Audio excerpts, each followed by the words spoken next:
یوں فرمایا محمود جب مشکل وقت آ جائے اس مصلی پہ کھڑے ہو کر 2 رکعت نماز ادا کرنا. پتہ چلا کہ اللہ کی مدد جو ہے وہ نماز کے ساتھ ہے. میں تمہیں بھی بتاتا ہوں، ولی تو میں نہیں. جب بھی کوئی پریشانی آئے، جب بھی کوئی تکلیف آئے، فرمایا استعینوا بالصبر والصلاۃ، نماز پڑھو انشاءاللہ آسانی ہوگی. صبر کر، نماز پڑھ. ان اللہ مع الصابرین،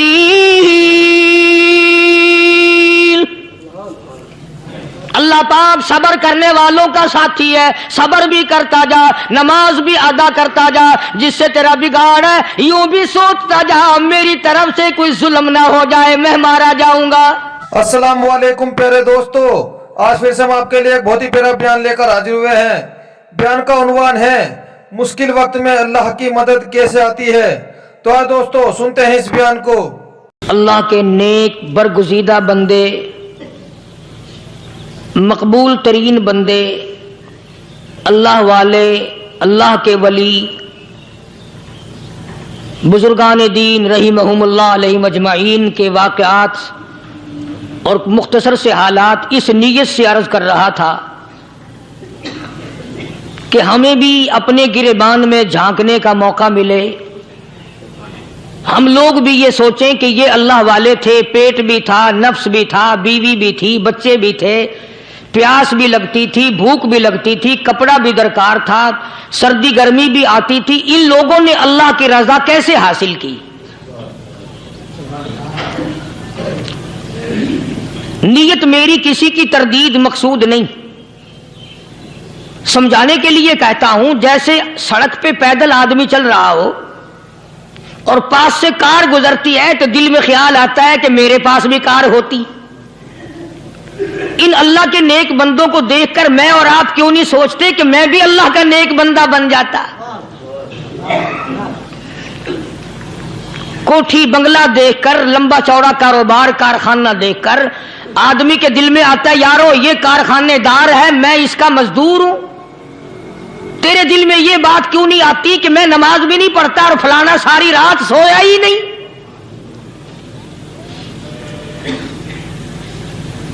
ہم لوگ اپنے معاملات میں، اپنے کردار کے بارے میں آخر کب سوچیں گے وہ کون سی نئی زندگی ملے گی؟ بس ایک دھوکہ لگا ہوا ہے، او جی میں تو گناہگار ہوں میرا کیا، او جی میں تو گناہگار ہوں میرا کیا. یوں کرتا کرتا ہی مر جائے گا، توبہ نہیں کرنی. کوئی آدمی پلیت ہو اور وہ یہ کہتا رہے او یار میں تو پلیت ہوں، یار میں تو ناپاک ہوں، میرا کیا میں تو ناپاک ہوں. اللہ کے بندے پانی کے پاس جا، غسل کر، پھر ہی تو پاک بنے گا. اپنے آپ کو پلیت پلیت کہتا رہے یوں تو پاک نہیں بنے گا.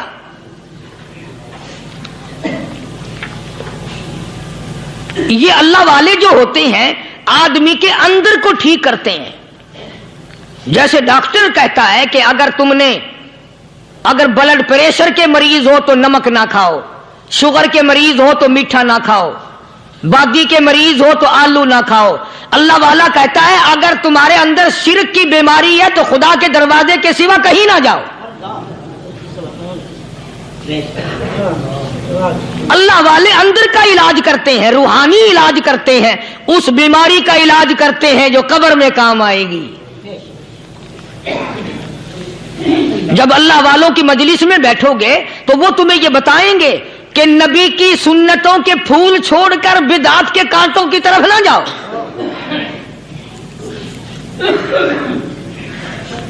اور ہدایت ہے محمد کریم صلی اللہ علیہ وسلم کی. سبحان اللہ.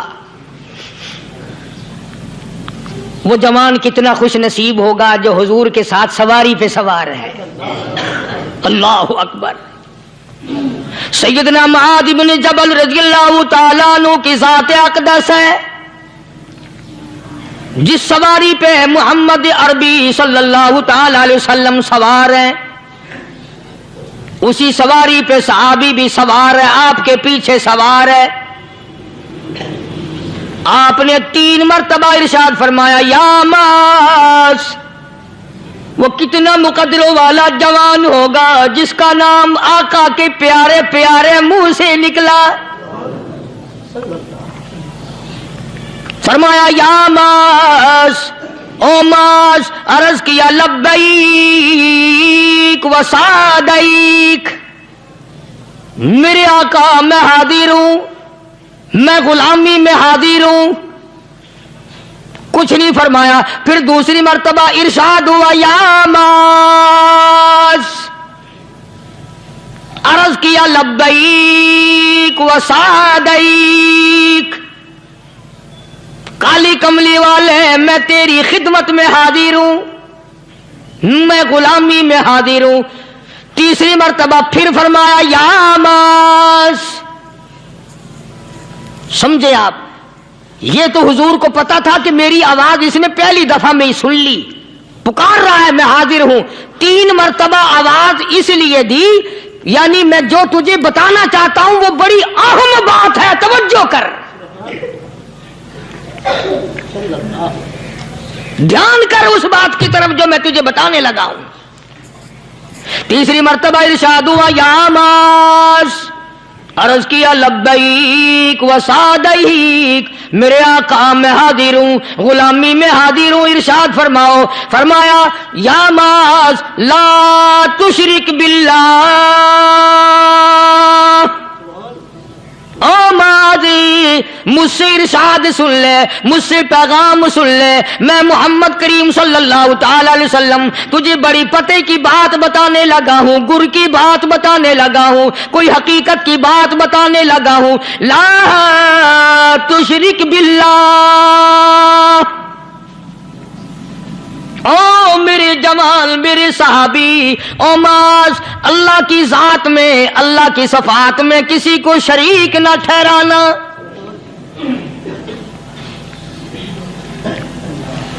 کسی کو بگڑی بنانے والا نہ سمجھنا، کسی کو پریشانی دور کرنے والا نہ سمجھنا، زندہ کرنے والا، مارنے والا، فقیر بنا دینے والا، فقیر کو شہنشاہ بنا دینے والا اس کے سوا کوئی نہیں.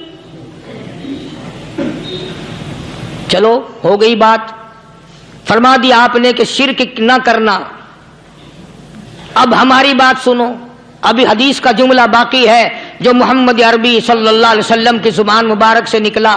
اہم بات باقی ہے، ٹھیک ہے فرما دیا، لیکن اب سوال کرو سرکار مدینہ صلی اللہ علیہ وسلم سے کہ جی اگر کوئی مصیبت کی وجہ سے کر بیٹھے، اگر کوئی پریشانی کے عالم میں آ کے کر بیٹھے، کوئی دکھوں کا مارا ہوا کر بیٹھے، تو صاف فرما دیا. فرمایا او ماز ان قتلتا، اگرچہ تجھے قتل کر دیا جائے، تیرا ٹکڑا ٹکڑا کر دیا جائے، تیرا قیمہ بنا دیا جائے، اس سے بھی سخت بات آگے فرمائی او حرقتا، چاہے تجھے جلا کر خاک کر دیا جائے، تیرا قیمہ بنا دیا جائے، تجھے جلا کر راکھ بنا دیا جائے، کسی حال میں بھی تجھے شرک کرنے کی اجازت نہیں. اور ایک اور بات میرے سے سن کر پکا کے لے جاؤ. چوری کرنے والا ساری عمر چوری کرتا ہے، لیکن کبھی ایسا دن اس کی زندگی میں نہیں آیا ہوگا جب وہ یہ کہے کہ میں عبادت کر رہا ہوں. لاکھ چوری کی ہو یہ کہے گا کہ میں گناہگار ہوں، چوری کر اپن چلو تمہارے منہ پہ نہیں کہے گا، دل میں کہے گا. زنا کرنے والا کبھی نہیں کہتا کہ میں گناہ نہیں کرتا، شراب پینے والا کبھی نہیں کہتا کہ میں گناہ نہیں کرتا، حرام کھانے والا، رشوت لینے والا کبھی نہیں کہتا کہ میں گناہ نہیں کرتا. شرک ایسا گناہ ہے، ایسی گمراہی ہے، اس کو بندہ گناہ سمجھ کر نہیں عبادت سمجھ کے کرتا ہے. اور ارشاد فرمایا محمد عربی صلی اللہ علیہ وسلم نے کہ شرک کرنے والے کو توبہ کی توفیق نہیں ہوتی. وہ اس کو برا سمجھے تو توبہ کرے، جب وہ اس کو برا سمجھتا ہی نہیں تو گناہ سمجھتا ہی نہیں تو توبہ کائے کی کرے گا وہ. میں عرض کر رہا تھا کہ یہ جو اولیاء کرام ہیں، بزرگان دین ہیں، اللہ والے ہیں، یہ شرک کی لعنت سے آدمی کو بچانے کے لیے ساری زندگی کوشاں رہتے ہیں. حدیث پاک میں آتا ہے، ارشاد فرمایا محمد کریم صلی اللہ علیہ وسلم نے کہ جب آدمی گناہ کرتا ہے، فرمایا ان فی الجسد لمضغۃ، اذا صلحت صلح الجسد كله واذا فسدت فسد الجسد كله الا وهي القلب او كما قال النبي صلی اللہ علیہ وسلم. ارشاد فرمایا آدمی کے بدن میں ایک گوشت کا ٹکڑا ایسا ہے کہ جب وہ ٹھیک ہو جائے تو سارا بدن ٹھیک ہو جاتا ہے، جب وہ بگڑ جائے تو سارے بدن کا نظام بگڑ جاتا ہے. الا وہی القلب، سرکار مدینہ صلی اللہ علیہ وسلم نے فرمایا وہ دل ہے. دل آدمی کا سنور جائے تو سارا کچھ سنور گیا، دل بگڑ گیا تو سب کچھ بگڑ گیا. ریاکاری دل سے پیدا ہوتی ہے، تکبر دیکھنے میں نہیں آتا، دل میں پیدا ہوتا ہے. فخر دل میں پیدا ہوتا ہے، عجب اور خودبینی دل میں پیدا ہوتی ہے. تو آقا مدنی صلی اللہ علیہ وسلم نے فرمایا کہ آدمی کا دل جو ہے وہ سفید ہوتا ہے، بالکل سفید ہوتا ہے. جب بندہ گناہ کرتا ہے تو ایک چھوٹا سا سیاہ کالا نقطہ اس کے دل پہ لگ جاتا ہے، پھر دوسرا گناہ کرتا ہے، پھر دوسرا نقطہ لگ جاتا ہے، پھر تیسرا گناہ کرتا ہے، پھر تیسرا نقطہ دل پہ لگ جائے، حتیٰ کہ اس کا دل سارا کالا ہو جاتا ہے. اور جب سارا دل کالا ہو جاتا ہے تو اس کے دل کے اندر پھر حق سمجھنے کی گنجائش نہیں رہتی. پھر وہ اتنا بگڑتا ہے کہ خلاف شرع کام کو وہ عبادت کہتا ہے، پھر وہ ڈھول دھماکے کو عبادت کہتا ہے، پھر وہ چمٹا کھڑکانے کو عبادت کہتا ہے، پھر وہ نشہ کرنے کو عبادت کہتا ہے، پھر وہ نماز نہ پڑھنے کو عبادت کہتا ہے، پھر وہ قرآن کے قریب نہ آنے کو عبادت کہتا ہے. حالانکہ بزرگوں کا یہ طریقہ کار نہیں. سائیں توکل شاہ صاحب سبقد رحمت اللہ علیہ، امبالے شہر میں مزار ہے. حضرت کے واقعات میں لکھا ہے کہ جب کوئی عالم، جب کوئی قاری، جب کوئی بزرگ قرآن پڑھتا یا کچھ بیان کرتا، اگر قرآن پڑھتا غلطی کرتا، ہاں یہ بات سمجھ لو کہ سائیں شاہ صاحب جو تھے ان پڑھ تھے، عالم نہ تھے، پڑھے ہوئے نہیں تھے، لیکن اگر کوئی قرآن کی آیت غلط پڑھتا تو سائیں شاہ صاحب جو تھے وہ کہتے کہ تو نے غلطی کی ہے. اور اگر کوئی حضور کریم صلی اللہ علیہ وسلم کی حدیث پاک پڑھتا اس میں کوئی غلطی کر دیتا تو شاہ صاحب فرماتے کہ تو نے غلطی کی ہے. تو ایک دن مولویوں نے، عالموں نے، قاریوں نے مشورہ کر لیا اور کہنے لگے آؤ شاہ صاحب سے پوچھیں گے کہ ان کو یہ پڑھے ہوئے تو ہے نہیں، ان کو پتہ کیسے چلتا ہے، آیت غلط پڑھی گئی یا حدیث پاک غلط پڑھی گئی، ان کو پتہ کیسے چلتا ہے. تو اللہ والے کی خدمت میں پہنچے اور جا کے یہ سوال کر دیا، اللہ والے سے یہ سوال کر دیا. آپ سب سبحان اللہ کہو تو میں آگے جواب بتاؤں. اللہ اکبر، اللہ اکبر، کیا شان ہے اللہ والوں کی. فرمایا تم نہیں جانتے جب کوئی قاری قرآن صحیح پڑھتا ہے، عالم حدیث پاک صحیح بیان کرتا ہے، میں دیکھتا ہوں، میری آنکھوں کو نظر آتا ہے، اس کے سر سے لے کر آسمان تک نوری فرشتوں کی قطار بند جاتی ہے. اور جب وہ غلطی کرتا ہے تو وہ قطار ساری رخصت ہو جاتی ہے، وہ قطار ساری چھٹی کر جاتی ہے. میں سمجھ جاتا ہوں کہ کوئی غلطی ہوئی ہے. یہ ہے اللہ والوں کی باتیں جو ہم لوگوں کے کام آنے والی ہیں، جو ہمارے سوچ و بچار کی ہیں، جو ہمارے کرنے کی ہیں.